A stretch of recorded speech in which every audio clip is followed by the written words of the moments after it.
নমস্কাৰ মই আপিল ৰহমানৰ স্বাগতম জনাইছো এই ইউটিউব চেনেললৈ সাজিনী পৰিম তোমালোকৰ ক্লাস 6 ৰ যেটো অসমীয়া আছে উন্মেষ প্ৰথম ভাগ ষষ্ঠ শ্ৰেণীৰ বাবে ইয়াত পাঠ 1 2 দিছে আমাক যে আমাৰ দেশ সো খুব এটা ইম্পৰ্টেন্ট পদ্য ইয়াৰ আমি যি কেটা প্ৰশ্ন দিয়া আছে প্ৰশ্নাৱলীত সম্পূৰ্ণ আমি সমাধান কৰিম ঠিক আছে ক্ৰিয়াকলাপৰ মই এটা প্ৰশ্ন বাদ নিদিম তোমালোকে কবিতাটো পঢ়িবা ধুনিয়া কবিতা খুব ধুনিয়া কবিতা সো ইয়াত অকমান পঢ়াই দিও যে পঢ়াৰ আবৃত্তি কৰা বুলি কৈছে যে আমাৰ দেশ মুকুট মুৰৰ হিমালয় গিৰিৰাজ ছয় ঋতু আহি আলফুল কৰি পিন্ধায় অপূৰ্ব সাজ পাটকায়ে মেলে কলা চুলিটাৰি অৰুণ উদয় তাত লুইতে পখালি চৰণ দুখনি দিয়ে ৰিহাখনি গাত এতে এনেকে পঢ়িবা আবৃত্তি কৰিবা ঠিক আছে যিকিনো হক প্ৰথমত তোমালোকে চাবা কবিতাটো তোমালোকে পেজ নম্বৰ 13 চাবা তোমালোকক ক্ৰিয়াকলাপ দি আছে এই ক্ৰিয়াকলাপৰ প্ৰশ্নৰ পৰা তোমালোকৰ পৰীক্ষাত প্ৰশ্ন আহিব ঠিক আছে গোটেই কবিতাটো তোমালোকে আবৃত্তি কৰিবা মই যেনেকৈ পঢ়ালো তো গোটেই কবিতাটো মই দেখাই দিও তাৰ পিছত কবিতাও আছে গতিকে স্টাৰ্ট কৰি দিও আকৌ 13 নম্বৰ পেজৰ উত্তৰখিনি ক্ৰিয়াকলাপৰ পাঠ ভিত্তিক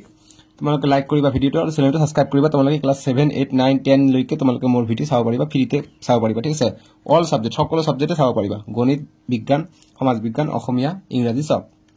যেনেকৈ এক নম্বৰ কৈছে যে তলত দিয়া প্ৰশ্নসমূহৰ শুদ্ধ উত্তৰটো বাছি উলিয়াই লিখা সঠিক বৃত্তটো পূৰণ কৰা গতিকে সঠিক বৃত্তটো আমাক পূৰণ কৰিব দিছে ক খ গ এইবিলাক দিছে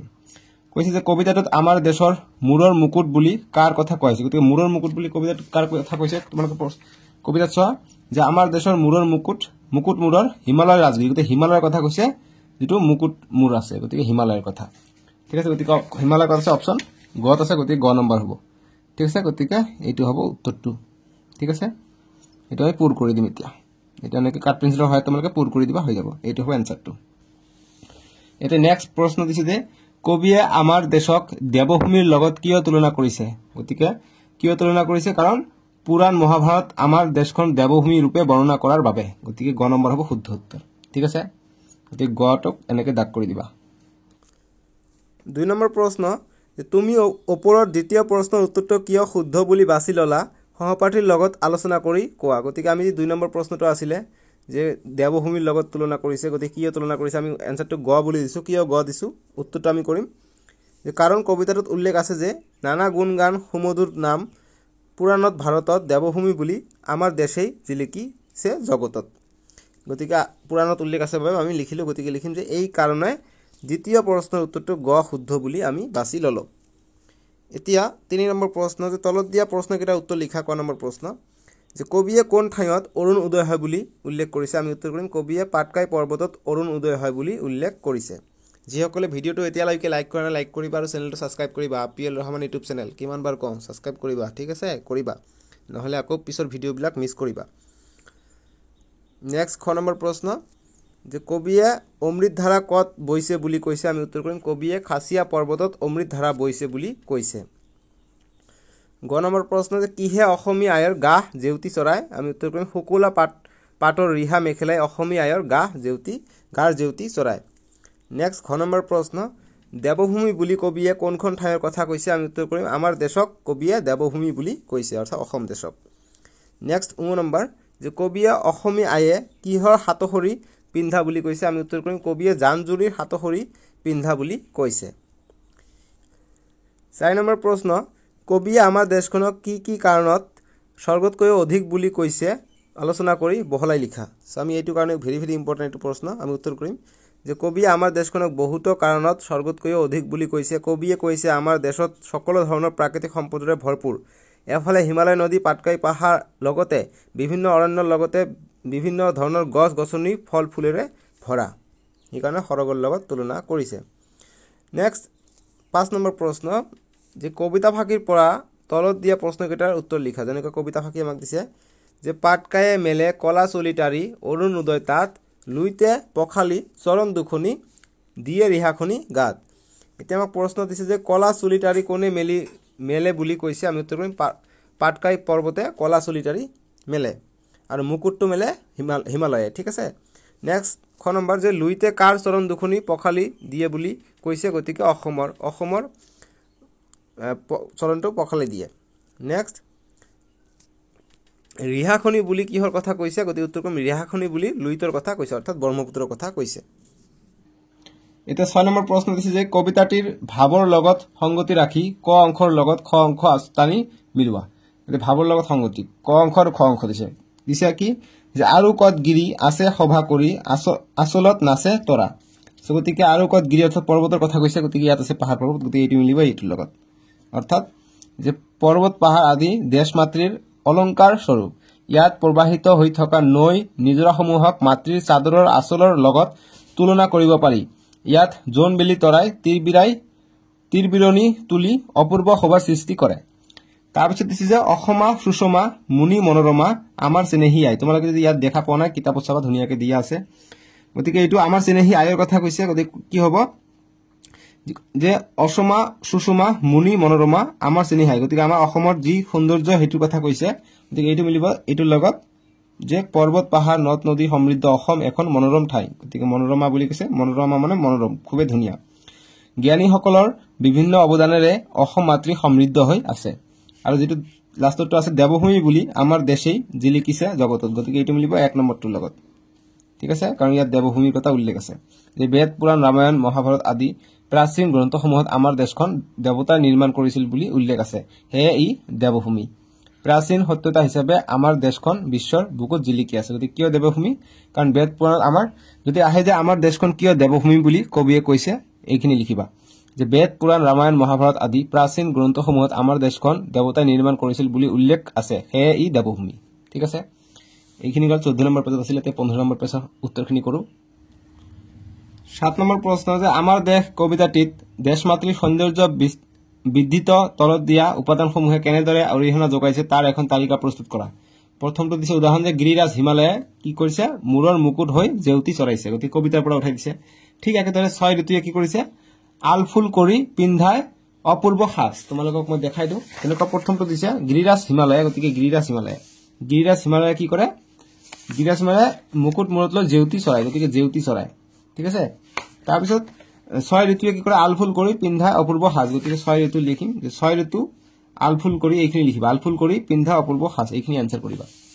তাৰ পিছত পাটকাই পৰ্বত লিখিম যে মেলে কল চুলিটাৰি অৰুণ উদয় তাত গতিকে ইয়াত যদি বুজা নাই গতিকে পাটকাই লিখিম ইয়াত লিখিম যে মেলে কলা চুলিটাৰি বা মেলে নে লিখি ডাইৰেক্ট লিখিব পাৰা যে কলা চুলিটাৰি অৰুণ উদয় তাত বা লিখিবা মেলে কলা চুলিটাৰি অৰুণ উদয় তাত ঠিক আছে তাৰপিছত লুইতৰ কাৰণে লিখিবা যে লুইতেৰ কাৰণে লিখিবা এইখিনি যে পখালি চৰণ দুখনি দিয়া ৰিহাখনি গাত ঠিক আছে এইখিনি ইয়াত লিখিবা তাৰপিছত জানজুৰিয়া গতিকে জানজুৰিয়া কত আছে তোমালোকে চাও জানজুৰি ইয়াত জানজুৰি যে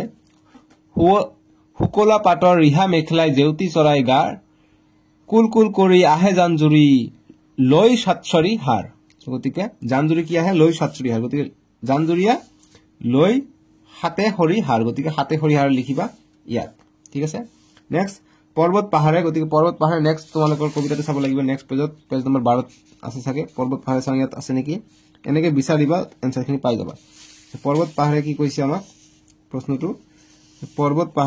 পাহাৰে আমি বিচাৰো এতিয়া গতিকে তোমালোকে আমাৰ দেশৰ যেটো আছে কবিতাটো পৰ্বত পাহাৰেটো নাই গতিকে পৰ্বত পাহাৰৰ কাৰণে এটি লিখিবা গিৰি মানে পৰ্বত যে গিৰি আছে সভা কৰি যে পৰ্বত পাহাৰে আছে সভা কৰি আসলত নাচে তৰা গতিকে এইখিনি লিখিবা যে আছে সভা কৰি আসলত নাচে তৰা এইখিনি আৰু এইখিনি লিখিবা ইয়াত হৈ যাব ঠিক আছে আৰু নালাগে গিৰি মানে পৰ্বত সো নেক্সট এতিয়া ভাষা অধ্যয়ন দিছে তলত দিয়া শব্দবোৰৰ লগত ছন্দৰ মিল থকা শব্দৰে খালি ঘৰবোৰ পূৰ কৰা যেনেকৈ বেশ মানে কেশ দেশ দিয়া আছে গতিকে ভেশ লিখিবা ভেশ ভয়কাৰ ভেশ তাৰপিছত ভৰা তৰা মৰা ধৰা তাৰপিছত হাত হাৰ লিখি মাৰ কাৰ তাৰ গাত মাত সাত দাঁত ঠিক আছে এতিয়া 9 নম্বৰ প্ৰশ্ন যে শব্দৰ খেল খেলোৱা হা যেনেকৈ দিছে যে পদ্যটোত এনেকুৱা এটি 6 আখৰীয়া শব্দ আছে যেটো প্ৰথম আখৰ তিনিটা মিলি পৃথিৱী বুজায় আৰু শেষৰ তিনিটা আখৰ মিলি সুন্দৰী বুজায় গতিকে কবিতাটো তেনেকুৱা ধৰণৰ আখৰ আছে তো গতিকে যেটো আমাৰ দেশ আছে কবিতাটো অতুল চন্দ্ৰ হাজৰিকা লিখিছে গতিকে অতুল চন্দ্ৰ হাজৰিকাৰ বিষয়ে ইয়াত দিছে যেনেকৈ কিমান চনত জন্ম হৈছিল 1903 আৰু মৃত্যু হৈছিল 1986 চনত এই কি ৰচনা কৰিছিল কি পদ্ম আৰু তেওঁ পদ্মশ্ৰী সন্মানেৰে বিভূষিত হৈছিল 1971 চনত খুব ইম্পৰ্টেন্ট তোমালোকৰ কবি পৰিচয়ৰ পৰা আহিব পাৰে অতুল চন্দ্ৰ হাজৰিকা ঠিক আছে যিকি নহক 6 আখৰীয়া আখৰ আছে এইটো প্ৰথম তিনিটা ভুবন অৰ্থাৎ পৃথিৱী বুজা আৰু তিনিটো তার পিছত তিনিটা মোহিনী অর্থাৎ সুন্দরী বুঝায় ঠিক আছে গতিকে ভুবন মোহিনী হব ঠিক আছে গতিকে এনসারটো আমি লিখিম ভুবন মোহিনী ঠিক আছে নেক্সট পেজ নম্বৰ 16 চাবা 16 এতিয়া আমাক নেক্সট ইয়াৰ ওপৰত প্ৰশ্ন দিছে যে এতিয়া শব্দটোৰ প্ৰথম আখৰটোৰ পৰা উকাৰ আঁতৰাই দিলে গতিকে এতিয়া উকাৰটো যদি আঁতৰাই দিওঁ প্ৰথম আৰু দ্বিতীয় আখৰ মিলি জক শব্দটো বুজোৱা হ'ব গতিকে প্ৰথম আৰু দ্বিতীয় মিলি কি হ'ব ভুব গতিকে জক শব্দ 2 নম্বৰ যে প্ৰথম দ্বিতীয় আৰু তৃতীয় আখৰ মিলি ঘৰ বুজোৱা শব্দ হ'ব গতিকে প্ৰথম দ্বিতীয় আৰু তৃতীয় কৰিলে ভৱনন গতিকে ভৱন হ'ব ভৱন মানে ঘৰ তাৰ পিছত 3 নম্বৰ যে প্ৰথম আৰু শেষৰ আখৰ মিলি ভগ্নী শব্দ বুজোৱা শব্দটো হ'ব গতিকে ভ নদীকাৰ নিভনি গতিকে ভয়সুকাৰ ভুটো কাটি দিব কৈছে উকাৰটো কাটি দিব কৈছে গতিকে ভনি ঠিক আছে এটা নেক্সট আমাক দিছে যে কবিতাটিত থকা জুৰিয়া শব্দবোৰ বিচাৰি উলিয়াই লিখা গতিকে আমাক দিছে ৰিহা মেখেলা লিখিম জান জুৰি ৰূপে ৰসে ধন ধানে মনে চিন্তে গুণ গান মুনি মনোৰমা এটা নেক্সট দিছে আমাক কি যে জানো আহা তলৰ কবিতা ফাকিলে মন কৰা হুকুলা পাটৰ ৰিহা মেখেলাই জেউতি চৰাই গাৰ এতিয়া কৈছে যে হুকুলা শব্দটোৰ সমাৰ্থক শব্দ মানে একে অৰ্থ কি হুকুলা শব্দ সমাৰ্থক শব্দ হ'ব বগা ভম্প্ৰ শুভ্ৰ শ্বেত আৰু যি ঠিক তেনেদৰে জেউতি শব্দৰ অৰ্থ হ'ব পোহৰ দীপ্তি জ্যোতি ঠিক আছে এতিয়া আমাক 11 নম্বৰ প্ৰশ্ন দিছে যে শিক্ষকৰ সহায় লৈ অথবা অভিধান সমাৰ্থক শব্দকোষ আদি ব্যৱহাৰ কৰি তলৰ শব্দবোৰ সমাৰ্থক শব্দ লিখা সমাৰ্থক মানে একে অৰ্থ বুজোৱা শব্দ সমাৰ্থক বিপৰীত মানে বেলেগ অৰ্থ যেনেকুৱা অৰুণ এটো হ'ব আৰুণ্য সূৰ্যোদয় উষা একে ধৰণে বুজায় যেনেকুৱা গিৰি মানে পৰ্বত দুটা হৈছে পৰ্বত গোধৰ পাহাৰ দিব পৰা পাহাৰ ঠিক আছে জননী লিখি মা মাতৃ আই ইয়াত লিখিবা আই তাৰপিছত ভৱন ঘৰ নিবাস আৱাস সাজ ভূষণ গহনা পোশাক এটো গল 16 নম্বৰ এতিয়া নেক্সট 17 নম্বৰ চাম পেজ নম্বৰ 17 চাবা 17 নম্বৰ পেজত চাবা 12 নম্বৰটো দিয়া আছে যে বাক্য ৰচনা কৰা বাক্য ৰচনা তোমালোকৰ যিকোনো ইচ্ছামতে কৰিব পাৰা যেনেকুৱা অপূৰ্ব লিখিম যে হিমালয় অপূৰ্ব সুন্দৰ তাৰপিছত উদয় যে পূবফালে বেলি উদয় হয় বা সূৰ্য উদয় হয় দিব পাৰা তাৰপিছত মনোহৰ লিখিম যে ঠাইখন বৰ মনোহৰ তাৰপিছত জেউতি লিখিম যে সূৰ্যৰ জেউতি আছে চেনেহি লিখিম মোৰ আই চেনেহি তাৰপিছত আল ফুল লিখিম আমাৰ দেশত 6 ঋতুত গছ গছনি আল ফুল হয় এতিয়া 13 নম্বৰ প্ৰশ্ন দিছে আমাক যে কবিতাটোত ওচৰা ওচৰিকৈ থকা বিশেষণ আৰু বিশেষ্য পদবোৰ বিচাৰি উলিয়াই তলৰ তালিকা ভৰোৱা গতিকে বিশেষণ আৰু বিশেষণ পদ কি হয় যে বিশেষণ মানে গুণ বুজোৱা আৰু বিশেষ্য মানে নাম যেনেকুৱা মোৰ নাম আপিয়াল ৰহমান তোমালোকৰ নাম বেলেগ ঘৰ বাৰী স্কুল এইবিলাক হৈছে বিশেষ্যৰ পদ আৰু বিশেষণ মানে যেনেকুৱা আমাৰ স্কুলখন ধুনিয়া গতিকে আমাৰ স্কুলখন হ'ব বিশেষ্য পদ আৰু ধুনিয়া যে কৈছো ধুনিয়াখন হ'ব বিশেষণ পদ ঠিক আছে গতিকে তেনেকুৱা অপূৰ্ব সাজ গতিকে সাজটো অপূৰ্ব মানে খুবেই ভাল আছিল আকৌ চৰণ গতিকে চৰণ কেইটা দুটা চৰণ তাৰপিছত এইবিলাক ওচৰা ওচৰিকে আছে কিতাপত চাবা তাৰপিছত লুইত পখালি আছে গতিকে লুইতটো হ'ব নদী ব্ৰহ্মপুত্ৰ নদী আৰু পখালি মানে কেনেকুৱা ধৰণৰ তাৰপৰ অসম গতিকে সোণৰ অসমটো সোণৰ তাৰপিছত চেনেহি আই চেনেহি আমাৰ গতিকে মনোহৰ আমাৰ দেশটো মনোহৰ ঠিক আছে এতিয়া 14 নম্বৰ প্ৰশ্ন যে সাজ শব্দ প্ৰয়োগ কৰি বিভিন্ন অৰ্থ প্ৰকাশক বাক্য ৰচনা কৰা সাজক কি হ'ব যে বিহুত নতুন সাজ পিন্ধে তাৰপিছত সাজ এটো হৈছে বাচনৰ ক্ষেত্ৰত এটো হৈছে পোশাক গতিকে সাজ এটো এটা সাজ মানে বাচন বুজায় গতিকে বাচনত আমি খোৱাৰ বস্তু ৰাখো তাৰপিছত আৰু এটা সাজ হৈছে নিৰ্মাণ কৰা গতিকে ঘৰ নিৰ্মাণ কৰা হয় ইটাৰ দ্বাৰা ঠিক আছে এটো গল 17 নম্বৰ পেজত এতিয়া নেক্সট 18 নম্বৰ পেজৰ কাৰণে চাম 18 নম্বৰ পেজত 18 নম্বৰ পেজত চাবা 15 নম্বৰ প্ৰশ্ন দিছে যে পদ্যটোত পোৱা স্ত্ৰীলিংগ বুজোৱা অসমা শব্দটোৰ আৰ্হিত আন শব্দ গঠন কৰা হয় গতিকে অসমা গতিকে পুংলিংগ হৈছে এইটো আৰু আকাৰ থাকিলে স্ত্ৰীলিংগ হয় গতিকে সৰল সৰলা অচল অচলা বৃদ্ধ বৃদ্ধা সুষম সুষমা এটা নেক্সট জানো আহা দিছে এইবিলাক তোমালোকে পঢ়িবা যেনেকৈ অপূৰ্ব থাকিলে ডাবল বটো কাটি এটা ব থাকে ম থাকিলে এটা ম থাকে যেনেকৈ তোমালোকৰ উন্মেষ আছে হেতু এতিয়া কৈছে 16 নম্বৰ যে তলত দিয়া শব্দকেইটা সৰলীকৃত ৰূপটো লিখা সৰল কৰি লিখিব গৈছে গতিকে দুৰ্বল লিখিম দুৰ্বল অৰ্জুন কৰ্দৈ তাৰপিছত পৰ্বত কীৰ্তন শৰ্মা এনেকৈ লিখিব পাৰি এইটো 18 নম্বৰ পেজৰ সলিউশন এতিয়া আমি চাম জ্ঞান সম্প্ৰসাৰণত দিছে তোমালোকে চাবা যে আমাৰ অসমৰ চিত্ৰ দিছে এইটো হৈছে ব্ৰহ্মপুত্ৰ নদী ঠিক আছে এইটো হৈছে পাটকাই পৰ্বত এইটো হৈছে হিমালয় পৰ্বতৰ পৰা আহে তাৰপিছত ব্ৰহ্মপুত্ৰ নদী হৈছে এইটো আৰু এই যে খাসিয়া পাহাৰ এতিয়া আমাক প্ৰশ্ন দিছে যে ভৌগোলিক চিত্ৰখন অসম আয়ৰ মুকুট চুলিটাৰী আৰু চৰণ বুজোৱা অংশবোৰ চিনাক্ত কৰা গতিকে অসম আয়ৰ যেটো মুকুট আছে মুকুটটো হ'ব আমাৰ হিমালয় পৰ্বত হৈছে মুকুট ঠিক আছে তাৰপিছত যেটো আছে চুলিটাৰীটো হ'ব পাটকাই পৰ্বত এটো হ'ব 2 নম্বৰ চুলিটাৰী আৰু যেটো চৰণ আছে ভৰিটো হ'ব ব্ৰহ্মপুত্ৰ ঠিক আছে এটো হ'ব চৰণটো 3 নম্বৰটো হ'ব এটো চৰণ ঠিক আছে যিকিন হবে এতিয়া 19 গল এতিয়া 20 নম্বৰ প্ৰশ্ন চাম 20 নম্বৰ পেজ নম্বৰ 19 গল পেজ নম্বৰ 20 চাম পেজ নম্বৰ 20 18 নম্বৰ প্ৰশ্ন আছে যে তোমালোকে কবিতাটোত সাতেশ্বৰী অৰ্থাৎ সাতশ্বৰী নামৰ অলংকাৰ বিধৰ নাম পাইছা এতিয়া তলত দিয়া শব্দজালৰ পৰা আন কেইবিধমান অসমীয়া অলংকাৰৰ নাম বাছি উলিয়াই ছবিসমূহৰ উপযুক্ত স্থানত লিখা গতিকে ইয়াৰ পৰা ওলাব গৈছে এনেকৈ এটো কি আছে ডু গি ঠিক আছে ডুগ বা ডুগি বুলি কয় এটো গতিকে ডুগ বুলি দি দিও হৈ যাব ডুগ বা ডুগি গতিকে ডুগ নেক্সট এটো আছে আঙঠি ঠিক আছে তাৰপিছত এটো কেৰু কে ৰয়সুকাৰু কেৰু নেক্সট এটো হৈছে গামখাৰু গতিকে গামখাৰু চোৱা এটো গোটেই গামখাৰু এইখিনি গোটেই গামখাৰু নেক্সট এটো হৈছে নুপুৰ নয় দুৰ্গাৰ নু পয়সুকৰ পৰ নুপুৰ এটো হৈছে জোনবিৰি এটো হৈছে কপালি এটো হৈছে ঢোলবিৰি ঠিক আছে এতিয়া 19 নম্বৰ প্ৰশ্ন দিছে যে কবিয়ে অসমৰ মনোমোহা প্ৰাকৃতিক সৌন্দৰ্য বৰ্ণনাৰ মাধ্যমেৰে মাতৃভূমিৰ প্ৰতি ভালপোৱা ভাৱ প্ৰকাশ কৰিছে তোমাৰ উপজা ঠাইখনৰ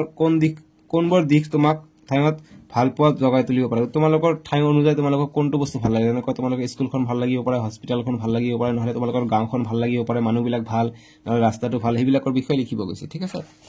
তোমালোকে পেজ নম্বৰ 21 চাবা 21 এটা কবিতা দিয়া আছে ধুনীয়া কবিতা তোমালোকে এটো পঢ়িবা সৈয়দ আব্দুল মালিকে লিখিছে এটো কবিতা এটো হৈছে কনকলতা এটা প্ৰকল্প দিয়া আছে 21 নম্বৰ পেজত যে অসমৰ কেইগৰাকীমান বীৰ বীৰাংগনাৰ নাম আৰু ফটো সংগ্ৰহ কৰি এটি এলবাম প্ৰস্তুত কৰা সেই ব্যক্তিসমূহৰ সকলৰ চমু পৰিচয় লিখা গতিকে এটো হৈছে কনকলতা চিহ্ন গতিকে কনকলতাৰ বিষয়ে লিখি দিলে হৈ যাব গতিকে তোমালোকে লিখিবা এনেদৰে প্ৰকল্পৰ 22 নম্বৰ প্ৰশ্নৰ কাৰণে কনকলতাৰ চিত্ৰটো ওপৰত দেখাই দিলে তোমালোকক গতিকে উত্তৰটো কৰিবা যে কনকলতা বৰুৱা 1924 চনত জন্ম হৈছিল আৰু 1942 চনত মৃত্যু হৈছিল যে কনকলতা বৰুৱা এগৰাকী দেশভক্ত আছিল তেখেতৰ জন্ম হৈছিল 1924 চনৰ 22 ডিসেম্বৰত দৰং জিলাৰ গহপুৰত তেখেতে দেশৰ হকে মৃত্যুবৰণ কৰিছিল কনকলতা বৰুৱাই কিশোৰী বয়সতে স্বাধীনতা আন্দোলনত অংশগ্ৰহণ কৰিছিল তেতিয়া গহপুৰত থানাত ইংৰাজৰ কব্জা আছিল তেতিয়া কনকলতা আৰু বহুতো স্বাধীনতা সংগ্ৰামী লগ লাগি আন্দোলন কৰিছিল সেই দলটোৰ সকলোতকৈ আগত আছিল কনকলতা বৰুৱাই হাতত জাতীয় পতাকাখন লৈ থানাত পতাকাখন বিৰাজ কৰিবলৈ যাওঁতে ইংৰাজৰ সৈন্য তেখেতৰ গাত গুলি মাৰি দিলে আৰু তেখেত আমাৰ সমাজৰ পৰা আঁতৰি গল অৰ্থাৎ মৃত্যুবৰণ কৰিছিল তাৰপিছত লিখিম যে সেই দিনটো আছিল 1942 চনৰ 20 ছেপ্টেম্বৰ তেখেত 17 বছৰ বয়সতে দেশৰ বাবে নিজৰ জীৱন ত্যাগ কৰিলে গতিকে এইটো কৰিলো এতিয়া 23 নম্বৰ দিছে যে দেশপ্ৰেমমূলক কবিতা আৰু গীত সংগ্ৰহ কৰি এখন হাতে লিখা সংকলন প্ৰস্তুত কৰা গতিকে তোমালোকে নিজে ক্ৰিয়েটিভিটি অনুযায়ী কবিতা লিখিবা ঠিক আছে গতিকে এইখিনি আছিল আমি নেক্সট ভিডিঅ তোমালোকৰ চেপ্টাৰ 2 কৰিম সহা আৰু সিংহ আছে হেতু কৰিম ঠিক আছে আজিলৈকে আহো বাই বাই টেক কেয়াৰ তোমালোকে ভিডিঅটো লাইক কৰিবলৈ একেবাৰে নাপাহৰিবা দেই